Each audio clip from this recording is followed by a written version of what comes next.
வணக்கம் அனைவருக்கும். நான் மட்டுமா? நீங்களும் ஏமாளிகள். வீட்டில் விசேஷங்க, அதனால எல்லா கடையிலையும் பொருள் வாங்கினேன். பொருள் மட்டுமா வாங்கினேன், பில்லும் வாங்கினேன். நான் எல்லாத்துலேயும் உஷாரு. நான் மட்டுமா? நீங்களும் தான் பில்லை வாங்குறீங்க, எல்லாரும் தான் பில்லை வாங்குறோம். ஆனால் கணக்கு பார்த்தோமா? கணக்கு பார்த்தா கவலை வந்து சேரும்.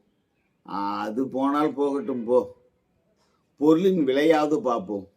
பொருளின் விலை ஒவ்வொரு பொருளுக்கும் 5 ரூபாய் 10 ரூபாய் கூடுதல். அப்படியா? ஏன்? தரம். 1ஆம் நம்பர் 2ஆம் நம்பர் தரம்.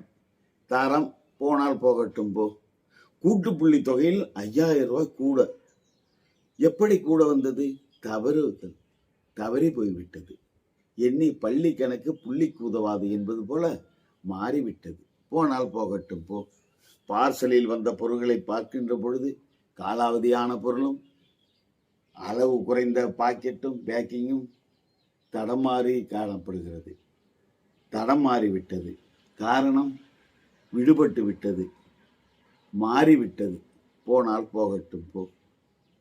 பித்தளை பாத்திரங்கள் வாங்கிய பில்லை பார்க்கின்ற பொழுது 3.5 கிலோ அண்டா 5 கிலோவானது.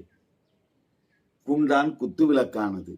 18 உருப்படிகள் 28 உருப்படி ஆனது. ஆனால் ஒரு சந்தோஷம், பில்லின் மொத்த தொகையில் 5000 ரூபாய் தள்ளுபடி.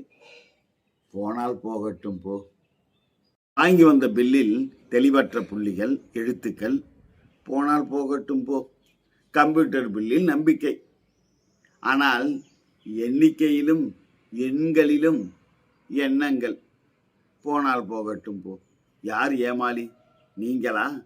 இல்லை இல்லை, நானே ஏமாளி என்று சொல்ல முடியுமா? இல்லை, நாம் தான் ஏமாளி.